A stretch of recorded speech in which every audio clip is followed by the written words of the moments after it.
ভোরবেলা সূর্য উঁকি দেওয়ার আগেই রৌদ্র, রোশান, আয়ান আর তিয়ান বেরিয়ে পড়েছে শরীর ঠিক রাখতে। প্রতিদিন সকালে সন্তানদের নিয়ে দৌড়ানো রৌদ্র আর আয়ানের দীর্ঘদিনের অভ্যাস। তবে আজ সেই দলে নতুন যোগ দিয়েছে শিয়াব আর নেহাল। যদিও সন্তান নিহাদ ছোট হওয়ার তারা এখনো বাড়িতেই ঘুমাচ্ছে। সবাই বেশ জোরেই জগিং করছিল, কিন্তু হঠাৎ রোশন দাঁড়িয়ে পড়ল। 5 বছরের পিচ্চিটা দৌড়াতে দৌড়াতে হাঁপিয়ে গিয়ে কোমরে দুহাত দিয়ে রৌদ্রের দিকে তাকিয়ে গম্ভীর মুখে বলল, থামো পাপ্পা, খালি দৌড়ালে চলবে না। বডি বানাতে হলে পুশ আপ দিতে হবে, চলো সবাই মিলে পুশ আপ দেই। রৌদ্র থমকে দাঁড়িয়ে নিজের ছেলের দিকে তাকিয়ে অবাক হয়ে হাসলো। এই ছেলেটা ছোট হলে কি হবে?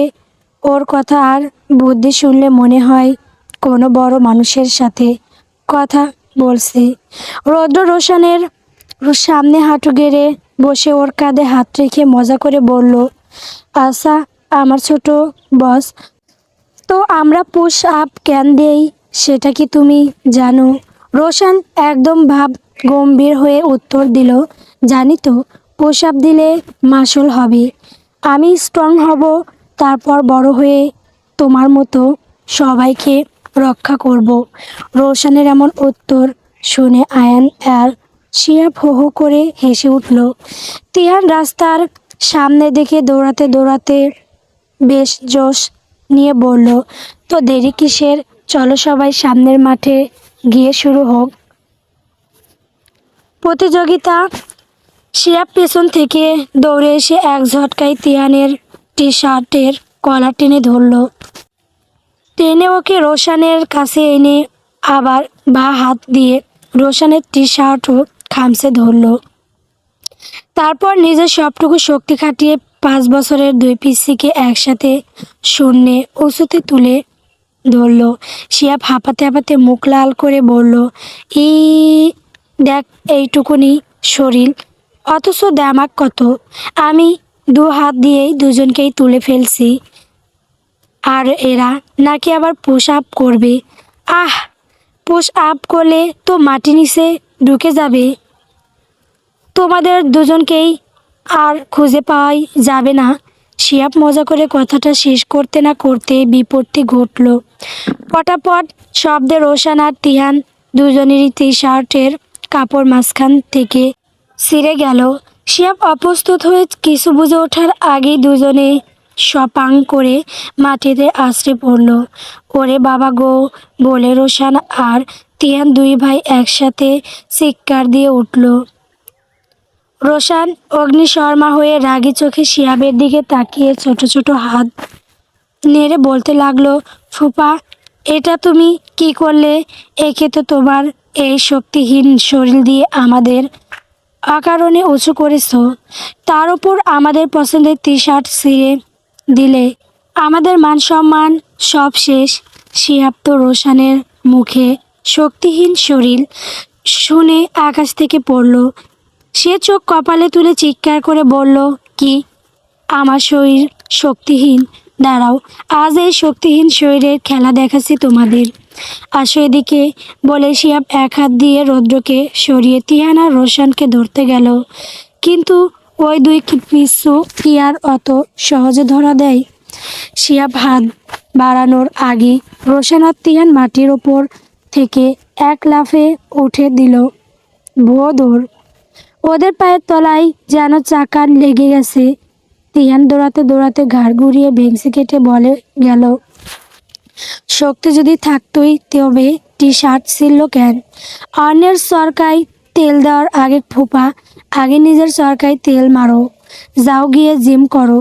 শিয়াব মাঝ রাস্তায় হা হয়ে করে দাঁড়িয়ে রইল।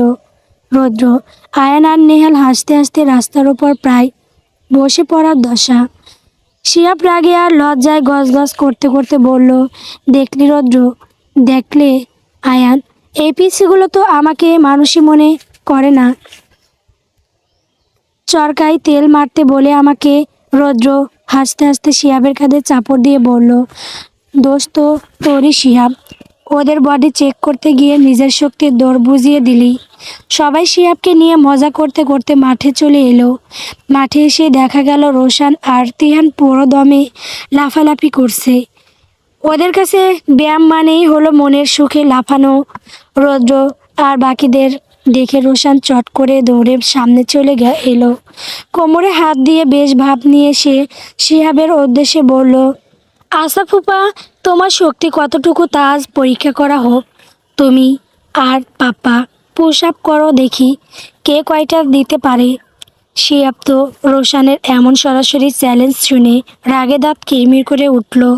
সে চোখ বড় বড় করে বলল, চ্যালেঞ্জ করছো আমাকে? রোশান একদম স্বাভাবিক ভঙ্গিতে কাঁধ নাচিয়ে উত্তর দিল, ধরো তাই। শিহাব তখন ইজ্জত বাঁচাতে রৌদ্রের দিকে তাকিয়ে একটা বড় শ্বাস নিল।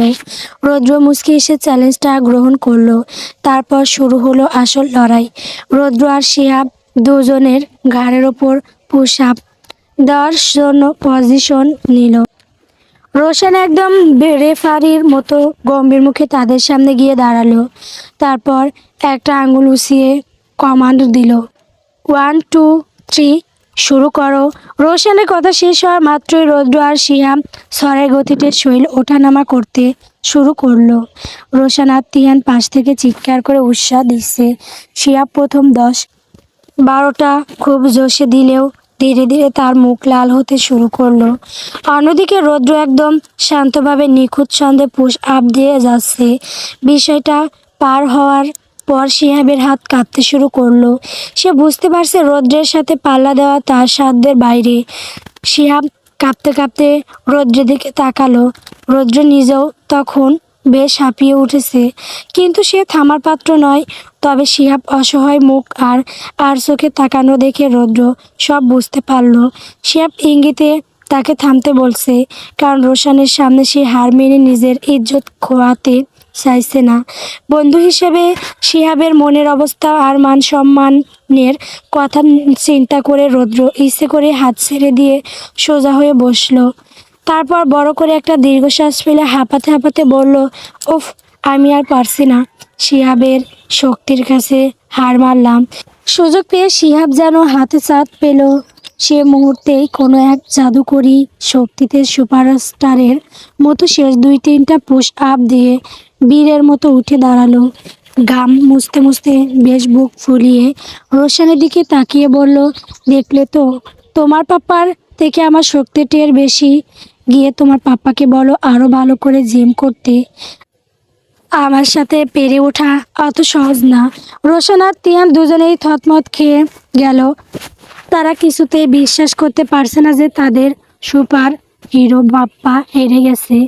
রোশন সন্দেহের চোখে রৌদ্রের দিকে তাকিয়ে বলল, পাপ্পা, এইটা কি হলো? তুমি তো হারার কথা না। আয়ান দূর থেকে সবটাই লক্ষ্য করছিল।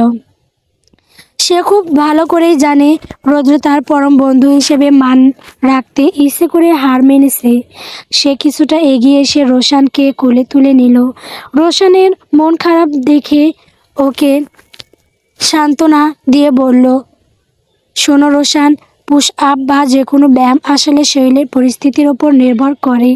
হয়তো তোমার পাপ্পার শরীরের কন্ডিশন আজ অতটা ভালো ছিল না, তাই সে পেরে ওঠেনি। এটা নিয়ে মন খারাপ করার কিছু নেই। আয়ানের কথায় রোশান আর কথা বাড়ালো না। এরপর তারা মাঠে আরও কিছুক্ষণ হাসি ঠাট্টা আর মজা করে বাসার দিকে রওনা হলো। বাসায় ফেরার পথেও শিহাবের সেই বিরাট জয়ের গল্প চলল। শিহাব নিজের রুমে ফিরে দেখলো আরশি শান্তার মাথার চুলগুলো খুব যত্ন করে দুটি ঝুঁটি করে দিচ্ছে। শান্তাকে ওই সাজে দারুণ কিউট লাগছে। শিহাব এগিয়ে গিয়ে শান্তার নরম গালে দুটো টেনে আদর করে বলল, গুড মর্নিং আমার প্রিন্সেস, কখন উঠেছো? শান্তা বাবার গলার আওয়াজ পেয়েই এক লাফে শিহাবের কাঁধে উঠে পড়ল। ওর ছোট্ট দুহাত দিয়ে বাবার গলা জড়িয়ে ধরে আদুরে গলায় বলল, গুড মর্নিং টু ইউ পাপ্পা। তুমি যখন দৌড়াতে গেলে ঠিক তার একটু পরেই আমি উঠে পড়েছি। শিহাব নিজের মেয়ের কপালে একটা চুমু খেলো। তার এতক্ষণের ক্লান্তি যেন শান্তার ওই এক সিলতে হাসিতেই বোঝবাজির মতো উবে গেল। আরে বাহ, আমার প্রিন্সেস তো একদম গুড প্রিন্সেস হয়ে গিয়েছে। আমি পাশ থেকে শিহাবের কাঁধে একটা পরিষ্কার তোয়ালে তুলে দিয়ে আলতো করে বললাম, অনেক হয়েছে বাপ বেটির সোহাগ, এবার জলদি গিয়ে শাওয়ার নিয়ে আসেন। শান্তা বিছানা থেকে নেমে তার বাবা মায়ের দিকে তাকিয়ে মিষ্টি করে বলল, আমি নানুর কাছে যাচ্ছি। বলেই শান্তা এক দৌড়ে রুম থেকে বেরিয়ে গেল। প্রিন্সেস বিদায় নিতে শিহাবের ভেতরটা যেন আবার চনমন করে উঠল। সে মুহূর্তের মধ্যে আরশির কোমর জড়িয়ে ধরে নিজের খুব কাছে টেনে আনলো। ওর চোখে চোখ রেখে দুষ্টু হেসে ফিসফিস করে বলল, শান্তা তো চলে গেল, তাহলে চলো দুজনে একসাথে শাওয়ার নিই, সাথে একটু রোমাঞ্চও করা যাবে। আরশি শিহাবের বুকে হাত দিয়ে মৃদু ধাক্কা দিল। নিজের হাসি চেপে রেখে সে গম্ভীর হওয়ার ভান করে বলল, এসব বাজে কথা না বলে তাড়াতাড়ি শাওয়ার নিয়ে আসেন তো, না হলে আমি এখনই শান্তাকে ডেকে আনছি, তখনই বুঝবেন মজা। শিহাব মুহূর্তের মুখটা কুঁচকে ফেললো। সে জানে আরশি যা বলেছে তা করবেই। সে অন্যকে দিকে তাকিয়ে অভিমানের সুরে বলল, তুমি সবসময় আমার এই দুর্বলতার সুযোগ নাও আরশি। শুধু একদিন তোমাকে আমার নাগালে পাই, সেদিন এই সব কিছু শোধ আমি আসলে আসলে তুলে নেব, দেখে নিও। বলে শিহাব গটগট করে ওয়াশরুমে ঢুকে দরজা বন্ধ করে শাওয়ার ছেড়ে দিল। আরশি আর নিজের হাসি চেপে রাখতে পারল না। সে খিলখিল করে হেসে উঠল। আসলে শিহাব শান্তাকে ভয় পায় না, বরং বাবা হিসেবে মেয়ের সামনে সে সবসময় আদর্শ হয়ে থাকতে চায়। আর শিহাবের এই মেয়ের প্রতি ভালোবাসা আর আদুরে ভয়টাকেই আরশি বারবার অস্ত্র হিসেবে ব্যবহার করে। নেহাল রুমে ঢুকে দেখলো আরফা বেশ কসরত করে নেহাতকে খাওয়াচ্ছিল। নেহালকে দেখা মাত্রই খাওয়ার প্লেট থেকে মুখ সরিয়ে এক দৌড়ে এসে নেহালের পা জড়িয়ে ধরল। তোতলামি করে আদো আদো বল ফুটিয়ে সে বলল, পাপা, তুমি মাম্মাকে বলো না আমি খাবো না। নেহাল হেসে নিহাদকে কোলে তুলে নিল। ওর নাকে নাক ঘষে আদর করে বলল, কি বাবা, না খেলে যে তুমি একদম শুকিয়ে যাবে, তখন রোশন আর তিয়ান তোমাকে চিকনা বলে মজা করবে।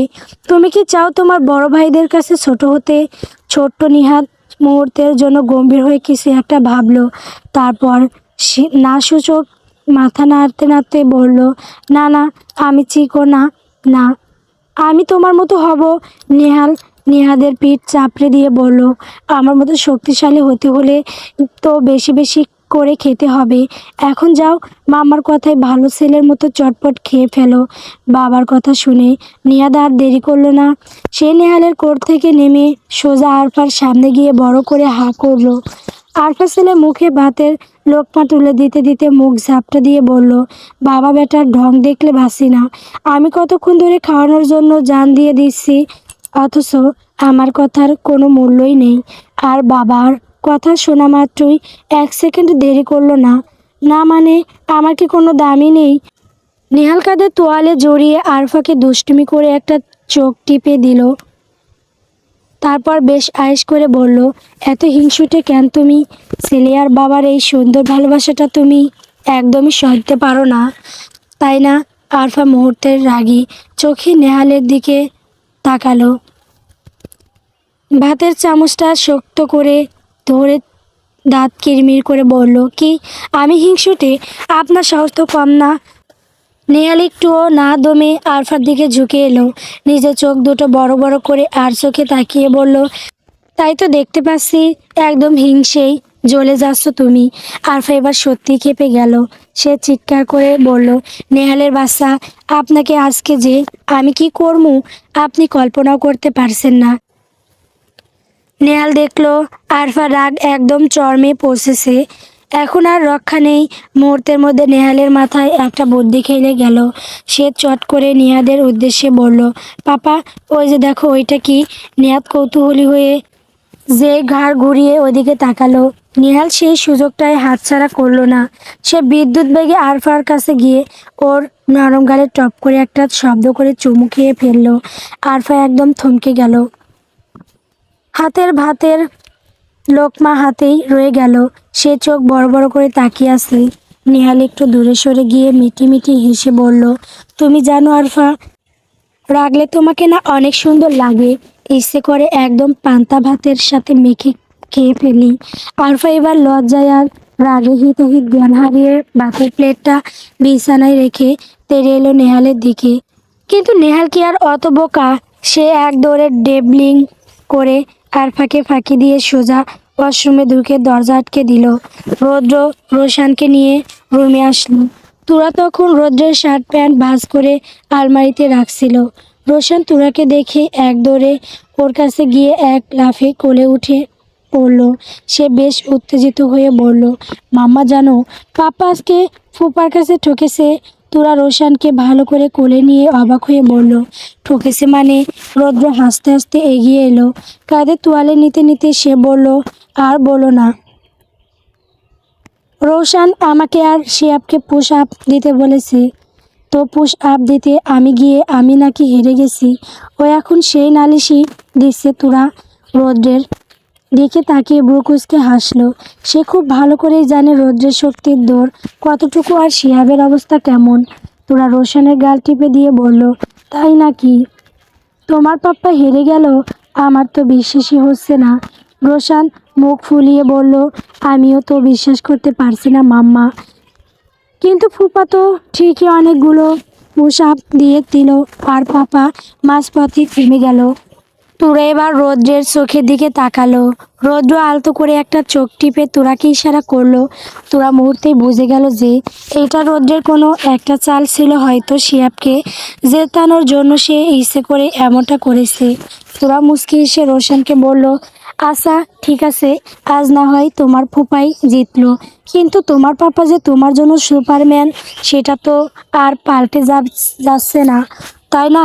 রোশন রৌদ্রের দিকে তাকিয়ে একটু ভাবলো, তারপর মাথা নেড়ে সায় দিল। রৌদ্র এগিয়ে এসে রোশনের মাথায় একটা গাঁটটা মেরে বলল, এবার যাও তো বীর পুরুষ, গিয়ে নিজের ওই ছেঁড়া টি শার্টটা পাল্টে এসো, না হলে তোমার মাম্মা এখন আমাকে বাদ দিয়ে তোমাকে বকা দিয়ে শুরু করবে। তোরা রোশনের সেরা টি শার্টের দিকে তাকিয়ে পুরো আকাশ থেকে পড়ল। রোশন যখন হাসতে হাসতে শিয়াবের সেই আকাশ কুসুম শক্তির দাপট আর টি শার্ট ট্র্যাজেডির গল্প শোনালো, তোরা হাসতে হাসতে সোফায় গড়িয়ে পড়ার উপক্রম। রৌদ্র রোশনকে পাজাকোলা করে কোলে তুলে নিয়ে তোরার চোখের দিকে তাকিয়ে একটু গম্ভীর হওয়ার বান করে বলল, শোনো তোরা, আমি অফিস থেকে একটা বিশেষ পার্সেল পাঠাবো। তুমি পার্সেলটা রিসিভ করে যা যা করা দরকার গুছিয়ে নিও। আমি মেসেজে লোকেশন পাঠাবো, ঠিক সময় মতো ওই লোকেশনে চলে আসবে। দেরি করো না কিন্তু। তোরা মুখ খুলে কিছু জিজ্ঞেস করতে যাবে তার আগে রৌদ্র রোশনকে নিয়ে হুপ করে ওয়াশরুমে ঢুকে দরজা আটকে দিল। তোরা একটা লম্বা শ্বাস ফেলে মুচকি হাসলো। এই লোকটার সারপ্রাইজ দেওয়ার অভ্যাসটা আর গেল না। অন্যদিকে আয়ান আয়নার সামনে দাঁড়িয়ে টাইটটা ঠিক করে নিতেই 5 বছরের ছোট্ট আনায়া দৌড়ে এসে আয়ানের পা জড়িয়ে ধরল। আয়ান ওকে কোলে তুলে নিতেই আনায়া মুচকি চিবুকে গাল ঘষে আদুরে গলায় বলল, পাপ্পা আসার সময় আমার জন্য একটু চকলেট নিয়ে আসবে। আয়ান আনায়ার কপালে আলতো করে একটা চুমু খেয়ে বলল, অবশ্যই আনবো আমার ছোট্ট প্রিন্সেস, তোমার পছন্দের সব চকলেট নিয়ে আসবো। ঠিক তখনই পাশ থেকে একটা গম্ভীর কণ্ঠস্বর ভেসে এলো, আর আমার জন্য। আয়ন ঘাড় ঘুরিয়ে দেখলো তিহান কোমরে 2 হাত দিয়ে একদম বড়দের মতো ভাব নিয়ে দাঁড়িয়ে আছে।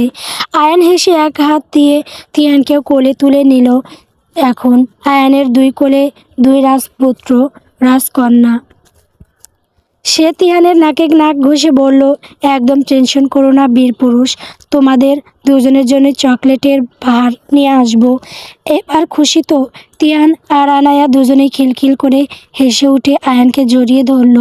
ঠিক তখনই দরজায় হেলান দিয়ে দাঁড়িয়ে থাকা তিথি 2 হাত বুকে ভাঁজ করে কপালে ভাঁজ ফেলে বলল, বাচ্চাদের আবদার তো সব মুখস্থ।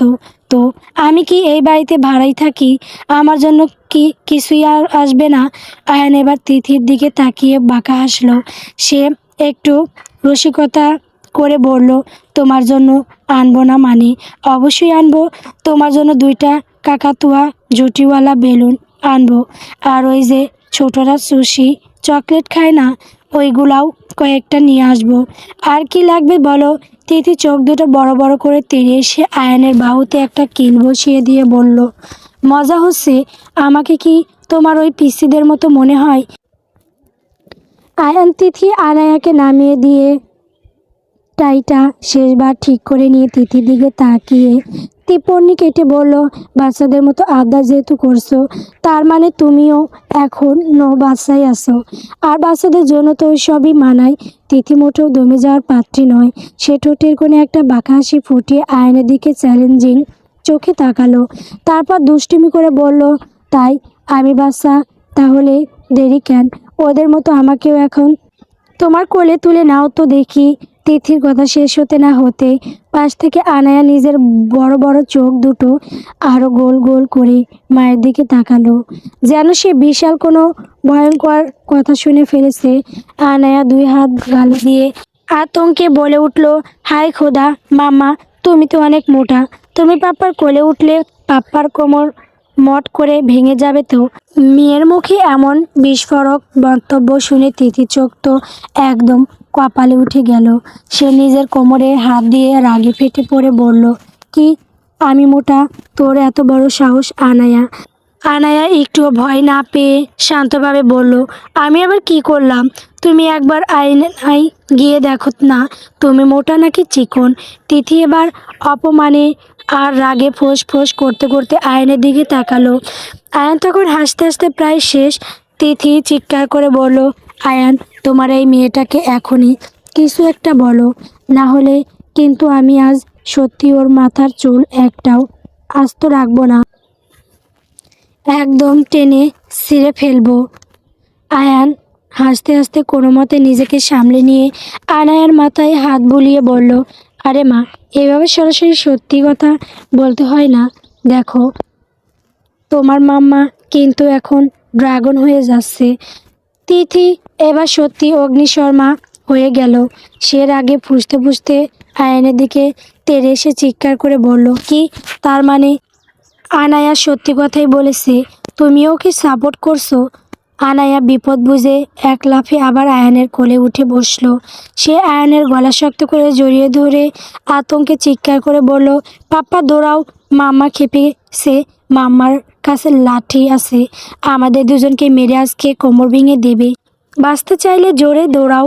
তিথি এবার সত্যি সত্যি হাতের কাছে থাকা একটা কুশল বা লাঠির স্বদেশ কিছু একটা তুলে নিয়ে তাদের ধরতে পিছ ছুটল। আয়ান দেখল পরিস্থিতি বেগতিক। এই ড্রাগন কুইনের হাতে আজ ধরা পড়লে আর রক্ষা নেই। আয়ান আনায়াকে কোলে নিয়ে এক দৌড়ে রুমের বাইরে বের হতে হতে পেছনের দিকে তাকিয়ে তিয়ানের উদ্দেশ্যে চিৎকার করে বলল, ওরে বাপরে তিয়ান, সামলা তোর মাকে। যদি চাস তোর বোন আর বাপকে। তিয়ান তো বাপ বোনের এই দৌড়ানি দেখে আর মায়ের সেই রৌদ্র মূর্তি দেখে হাসতে হাসতে ড্রয়িং রুমের কার্পেটে গড়িয়ে পড়ল। সে হাততালি দিয়ে বলল, পাপা জোরে দৌড়াও। মামা কিন্তু ধরে ফেললো। রাত 8টার দিকে তোরা নিজের বেলকনিতে পায়চারি করছে আর বারবার গেটের দিকে তাকাচ্ছে। মনে মনে ভাবছে, রৌদ্র কখন পার্সেলটা পাঠাবে। রোশান, তিহান, শান্তা আর আনায়াকে নিয়ে আনোয়ার খান, আশিক খান আর আরিফুল খান মেলায় গিয়েছেন। তাই বাড়িটা এখন বেশ শান্ত। অপেক্ষা করতে করতে তোরার অপেক্ষার প্রহর যেন শেষ হলো। সে দূর থেকে একটা গাড়ি দেখতে পেল। গাড়িটা রৌদ্রের, হয়তো অফিস থেকেই পাঠিয়েছে। গাড়িটা গেটের সামনে থামতেই ড্রাইভার নেমে এসে একটা সুন্দর প্যাকেট তোরার হাতে দিয়ে গেলেন। তোরা পার্সেলটা নিয়ে পুকে ভেতরে আসলো। লিভিং রুমের সোফায় বসে সে সাবধানে পার্সেলটা খুললো। ভেতরে দেখে তার চোখ ছানা ভরা।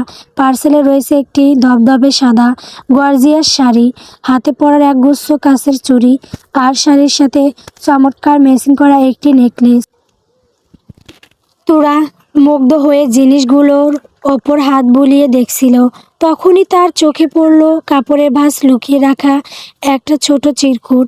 তোরা চিরকুটটা খুলে পড়তে লাগলো, প্রিয় বৌবতী, অবাক না হয়ে চটপট রেডি হয়ে নাও। এই শাড়িটা পরে তাড়াতাড়ি নিচে আসবে, একদম দেরি করবে না কিন্তু। ফার্স্ট তোরা শাড়ি আর চিরকুটটা বুকের সাথে চেপে ধরে আপন মনেই হেসে উঠল। এটা রৌদ্রের প্রথম পাগলামি না। সে প্রায় তোরাকে এভাবে হঠাৎ হঠাৎ চমকে দিয়ে ভালোবাসার জানান দেয়। তোরা আর এক মুহূর্ত সময় নষ্ট না করে চটপট শাড়িটা পরে নিল। হালকা সাজ আর সাদা শাড়িতে তাকে একদম অপার্থিব সুন্দর লাগছে। তৈরি হয়ে তোরা নিচে নামলে সেই গাড়িটাই তাকে নিয়ে রওনা হলো। ড্রাইভার সেখানে তাকে নিয়ে এলো। সেটা একটা নির্জন অথচ দারুণ সাজানো জায়গা। তোরা গাড়ি থেকে নামতেই চারপাশে স্নিগ্ধ বাতাসে মনটা ভরে গেল। সে মাত্র দুপা এগোতেই পিছন থেকে দুটো চেনা হাত এসে আলতো করে তার চোখ দুটো চেপে ধরলো। সেই হাতের স্পর্শে তোরা চিনতে এক সেকেন্ডও দেরি হলো না। সে মুচকি হেসে শান্ত গলায় বলল, সারপ্রাইজ পাবো তাই না? রৌদ্রের তপ্ত নিঃশ্বাস তোরার কানের কাছে আছড়ে পড়ল। সে নিচু স্বরে ফিসফিস করে বলল, ধরো তাই। তোরা আর কথা বলল না। রৌদ্র তোরাকে নিয়ে কিছুটা সামনে এগিয়ে গিয়ে আলতো করে ওর চোখ থেকে হাত সরিয়ে নিল। চারপাশটা নিঝুম, শুধু হালকা বাতাসের শস্য শব্দ। রৌদ্র তোরার কানের কাছে মুখ নিয়ে নরম স্বরে বলল, আমার তরফ থেকে এই সামান্য একটা গিফট তোমার জন্য। তোরা চোখ মেলতেই সামনে যা দেখলো তাতে ওর নিঃশ্বাস যেন আটকে এলো। ওর চোখের সামনে দাঁড়িয়ে আছে এক বিশাল রাজকীয় তিনতলা বাড়ি। দপদপে সাদা রঙের ওপর নীলসে আলোয় বাড়িটাকে ঠিক কোনো স্বপ্নের প্রাসাদের মতো লাগছে। তোরা বিস্ময়ে বাকরুদ্ধ হয়ে তাকিয়ে রইল। রৌদ্র পিছন থেকে তোরার কাঁধ জড়িয়ে ধরে নিজের বুকের সাথে লেপ্টে নিল।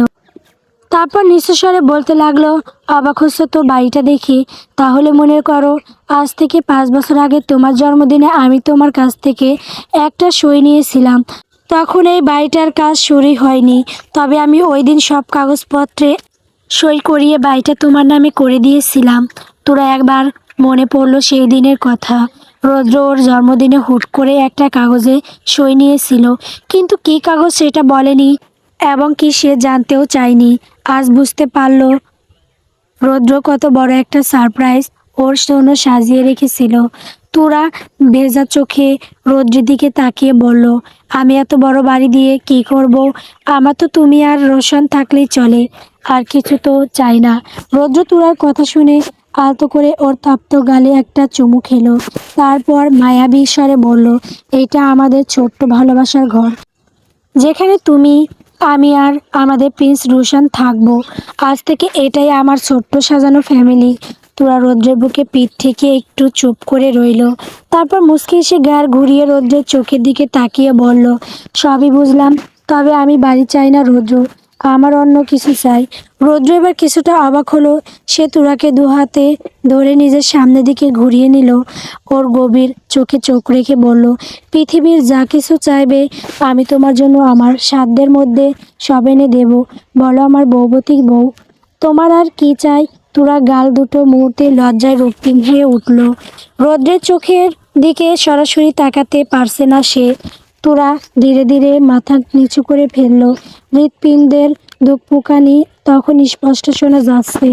সে নিচু স্বরে কাঁপা কাঁপা গলায় বলল, আমি আমি আপনাকে একটা ছোট্ট রাজকন্যা দিতে চাই, আর রোশনকে একটা ছোট্ট বোন দিতে চাই। তোরার কথা শেষ হতে না হতেই রৌদ্রের মুখের হাসি মুহূর্তে উবে গেল। এক অজানা আতঙ্কে ওর বুকের ভেতরটা কেঁপে উঠল।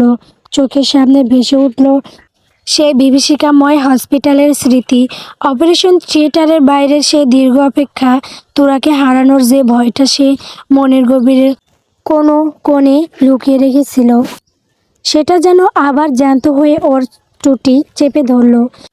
রৌদ্র এক ঝটকায় তোরার দিক থেকে মুখ ঘুরিয়ে নিল। ওর চোয়াল শক্ত হয়ে এলো, কপালে ভাঁজ পড়ল। সে অস্থির গলায় প্রায় চিৎকার করে বলে উঠল, অসভ্য তোরা, আমার কোনো রাজকন্যা চাই না। আমি আমি রোশন আর তোমাকে নিয়ে বাকি জীবনটা কাটিয়ে দিতে চাই। বিশ্বাস করো, আমার আর কিচ্ছু লাগবে না। বলার সময় রৌদ্রের গলাটা কান্নায় ভেঙে এলো। ওর কণ্ঠস্বরের সেই কাঁপুনি দেখে তোরা বুঝতে পারলো রৌদ্রের ভয়টা আসলে কোন জায়গা। ও এখনো সেই পুরনো আতঙ্কে থেকে বের হতে পারেনি। তোরা খুব ধীর পায়ে রৌদ্রের সামনে এসে দাঁড়ালো। রৌদ্রের দুই হাত নিজের হাতের মুঠোয় নিয়ে ওকে নিজের দিকে ঘুরিয়ে শান্তস্বরে বলল, তুমি না আমাকে অনেক ভালোবাসো?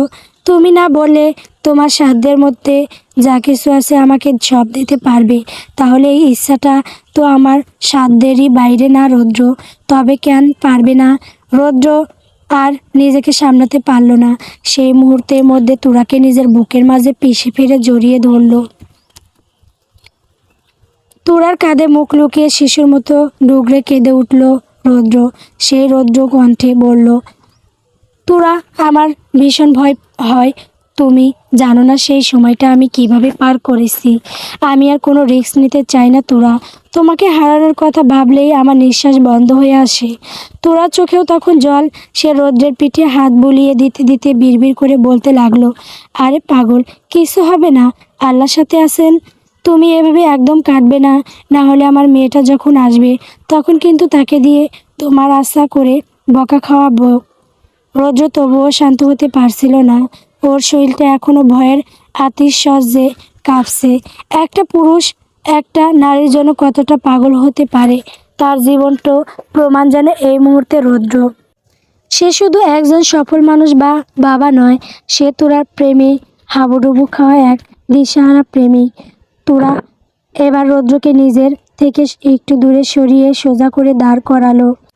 নিজের শাইল আঁচল দিয়ে রৌদ্রের চোখের পানি সযত্নে মুছে দিতে দিতে বলল, কাঁদলে না, সুখের জোয়ার পানিতে ডুবে যায়, বুঝেছো? কিছু হবে না আমার, বিশ্বাস রাখো, আল্লাহ আমাদের সাথে আছেন। রৌদ্র তুরার হাতটা খপ করে ধরে নিজের মুঠোয় পুরল। তারপর সেই নরম হাতের পাতায় পাগলের মতো বারবার চুমু খেয়ে ধরা গলায় বলল, যদি তোমার কিছু হয় তুরা, সত্যি বলছি আমি পাগল হয়ে যাব। তোমাকে ছাড়া আমি এই পৃথিবীর আলো সইতে পারবো না। তোরা এবার আর কোনো তর্কে গেল না। সে শুধু একটা প্রশান্তির হাসি। সে রৌদ্রের শক্ত হাতটা নিজের ছোট হাতের মুঠোয় নিয়ে বাড়ির গেট দিয়ে প্রবেশ করলো। ভেতরে পা রাখতেই তুরার চোখ দুটো বিস্ময়ে বড় বড় হয়ে গেল। চারপাশটা যেন কোনো রূপকথার বাগান। ছোট ছোট নাম না জানা ফুলের গাছ থেকে মিষ্টি একটা সুবাস ভেসে আসছে। বাগানের এক কোনায় সুন্দর একটা কাঠের দোলনা রাখা, মাঝখানে দিয়ে চলে গেছে চমৎকার কারুকাজ করা সরু রাস্তা। এক কোনায় একটি নীলসে সুইমিং পুল, যেখান দিয়ে ঝর্ণার মতো অবিরাম পানি ঝরছে। পানি সেই ঝিরঝির শব্দ নিঝুম রাতটাকে আরো বেশি মায়াবী করে তুলছে। তোরা অপলক চোখে তাকিয়ে রইল এই সাজানো পৃথিবীর দিকে। রৌদ্র আলতো করে তোরার কাঁধে চিবুক রেখে ফিসফিস করে বলল, কেমন লাগলো তোমার এই ছোট্ট স্বর্গ? এখন থেকে এটা শুধু আমাদের। তোরা খড় লাগা চোখে রোদের দিকে তাকিয়ে বলল, এত সুন্দর সব কিছু তুমি এতটা নিখুঁত করে কবে সাজালে রৌদ্র? রৌদ্র বাঁকা হাসলো। তোরার আঙ্গুলের ফাঁকে নিজের আঙ্গুল গুলিয়ে দিয়ে বলল, যখন তুমি শান্তিতে ঘুমাতে আমি তখন আমাদের এই ঘরটা বানানোর স্বপ্ন দেখতাম। চলো তোমাকে তোমার রাজপ্রাসাদের ভেতরটা ঘুরিয়ে দেখাই। এরপর রৌদ্র তুরাকে বাড়ির ভেতরে নিয়ে এলো। ভেতরে কারুকাজ আর আভিজাত্য দেখে তুরা মন্ত্রমুগ্ধের মতো তাকিয়ে রইল। প্রতিটি দেওয়াল আর আসবাবপত্রে যেন আভিজাত্যের ছোঁয়া। তুরা এতটাই বিমোহিত যে তার মুখে কোনো ভাষা নেই। এরপর রৌদ্র ওকে নিয়ে আসল মাস্টার বেডরুমে ঘরে পা রাখতেই তুরা চট করে পেছনের দরজাটা টেনে লক করে দিল। সেই শব্দ শুনে রৌদ্র কিছুটা অবাক হয়ে বুকুসকে তাকালো। সে ঘড়ির দিকে তাকিয়ে বলল, দরজা বন্ধ করলে কেন? একটু পর তো আমরা চলেই যাব। তোরা কোনো কথা না বলে ধীর পায়ে এগিয়ে এলো রৌদ্রের একদম কাছে। ওর চোখে মুখে তখন এক অদ্ভুত নেশা আর গভীর ভালোবাসা। সেই রৌদ্রের মুখোমুখি দাঁড়িয়ে চঞ্চল হাতে রৌদ্রের শার্টের বোতামগুলো একটা একটা করে খুলতে শুরু করলো। নিচু স্বরে অথচ দৃঢ়ভাবে বলল, নো, যাব না, আজ আমরা এখানেই থাকবো। আমাদের এই নতুন বাড়ি আর এই নতুন বেডরুমেই আমাদের রাজকন্যা আসবে। রৌদ্র তুরার এমন সাহসী আর মোহনী রূপ দেখে নিজেকে সামলাতে পারল না। সে দুষ্টুমি ভরা হাসি দিয়ে তুরার সরু কোমরটা দুহাতে জড়িয়ে ধরল। ওকে নিজের শরীরের সাথে একদম মিশিয়ে নিয়ে ফিসফিস করে বলল, ওরে পাগলি বউ, বাঘকে খেপাচ্ছ, কিন্তু একবার যদি এই বাঘ সত্যি খেপে যায় তবে কিন্তু আর সামলাতে পারবে না। তুরে এক ঝটকায় রৌদ্রের শার্টটা গা থেকে খুলে দূরে ছুঁড়ে মারল। রৌদ্রের খালি চওড়া কাঁধের ওপর নিজের দুই হাত রেখে ওর গালে নাক ঘষে সুর সুর দিয়ে আদুরি গলায় বলল, এমনভাবে বলছো যে আমি তোমাকে কোনোদিন সামলাই না। শোনো, 5 বছর ধরে আমি তোমাকে যেভাবে কন্ট্রোল করে আসছি, বাকি জীবনটাও ঠিক সেভাবেই করে যাব, বুঝেছো? মিস্টার আব্রাহাম খান রৌদ্র তুরার এমন সাহস আর সোহাগ মিশ্রিত কথা শুনে হো হো করে হেসে উঠল। সে তুরাকে এক ঝটকায় কোলে তুলে নিল আর তুরার চোখে চোখ রেখে বলল, আচ্ছা, দেখা যাক আজ কে কাকে কন্ট্রোল করে। তবে মনে রেখো বৌবতী, আজ কিন্তু কোনো মায়া হবে না। তুরা রৌদ্রের গলা জড়িয়ে ধরে ওর বুকে মুখ লুকালো। রৌদ্র তুরাকে সযত্নে বিছানায় শুইয়ে দিয়ে ওর কপালে গভীর এক উষ্ণ চুমু এঁকে দিল। ঝর্ণার শব্দের সাথে শুরু মিলিয়ে অতি শান্ত স্বরে ফিসফিস করে বলল, I love you Tura, I love you so much. Tura মুহূর্তে রৌদ্রের গলা জড়িয়ে ধরল। ওর গালে আদুরে এক চুমু খেয়ে রৌদ্রের কানের কাছে নিজের ঠোঁট নিয়ে ফিসফিস করে প্রতি উত্তরে বলল, আই লাভ ইউ টু রৌদ্র, লাভ ইউ সো মাচ আমার বাবুর আব্বু আর আমার অনাগত রাজকন্যার আব্বুটা। রৌদ্র তুরার নেশাতুর চোখের দিকে তাকিয়ে দুষ্টুমি আর গভীরতা মিশিয়ে বলল, তাহলে শুরু করা হোক রাজকন্যা আনার মিশন। তুরা লজ্জায় লাল হয়ে 2 হাত মুখ ঢেকে চোখ বন্ধ করে ফেলল। মুহূর্তের মধ্যে রৌদ্র হারিয়ে গেল তুরার মাঝে, মিশে গেল এক অপরের আত্মার সাথে। নিঃশ্বাসে নিঃশ্বাস মিশে চারপাশে সব কিছু যেন এক নিবিড় ভালোবাসার দহনে একাকার হয়ে গেল। নতুন সেই বাড়ির প্রতিটি কোণা আজ এক নতুন স্বপ্নের সাক্ষী হয়ে রইল। অন্যদিকে সময়ের স্রোতে ভেসে চলছে আরও কিছু ভালোবাসার গল্প। শিয়াবার আর সে দিনগুলো কাটছে তাদের আদরের মেয়ে শান্তাকে নিয়ে অফুরন্ত হাসি খুশিতে। নেহাল আর আরফা মেতে আছে নেহাদের দুষ্টু মিষ্টি সব খুনসুটিতে, আর আয়ান তিথির সংসার চলছে তাদের 2 রাজপুত্র ও রাজকন্যাকে ঘিরে অবিরাম খুনসুটি আর মিষ্টি সব ঝগড়া নিয়ে। আর এদিকে চলছে রৌদ্রতুরা সেই নিবিড় অপার্থিব ভালোবাসা। পরম করুণাময়ের কাছে একটাই প্রার্থনা, সারা জীবন তারা যেন এভাবে একে অপরের পরিপূরক হয়ে থাকে। তাদের সাজানো সংসারে যেন কোনো দিন কোনো কালো মেঘের ছায়া না আসে। খুব শীঘ্রই যেন তুরার কোলে সেই ছোট্ট রাজকন্যা চলে আসে, যার জন্য রৌদ্রের এই বেকুলতা, তাদের ভালোবাসার এই মায়াবী পৃথিবীটা যেন সবসময় মুখে টইটুম্বুর থাকে, কখনো যেন ফুরিয়ে না যায় এই মায়া। সবাই যেন এভাবেই হাসি আর আনন্দে মিলেমিশে থাকে চিরকাল। বলতে আর সত্যি খুব কষ্ট হচ্ছে। মনের অজান্তে চোখে ভিড় করছে নোনা জল, কারণ আমাদের এই প্রাণবন্ত আর মায়াবী ভালোবাসার গল্পটা এখানেই শেষ হচ্ছে। যে গল্পের পড়তে পড়তে ছিল আবেগ, হাসি আর চোখের জল, সেই চেনা মানুষগুলোর কাছ থেকে আজ বিদায় নেওয়ার সময় এসেছে। সবার কাছে সকল ভুল ত্রুটির ক্ষমা চেয়েও নিয়ে আজ গল্পের এই রঙিন পাতায় শেষ তুলির আঁচড় কাটছি। গল্পের শেষ মানেই তো নতুন কোনো গল্পের শুরু। ভালো থাকুক রৌদ্রতুরা, ভালো থাকুক তাদের ভালোবাসার মানুষগুলো। সমাপ্ত গল্প নির্লজ্জ ভালোবাসা। বন্ধুরা, আমার চ্যানেলে নতুন নতুন গল্প পেতে অবশ্যই আমার চ্যানেলটিকে সাবস্ক্রাইব করবেন। ধন্যবাদ।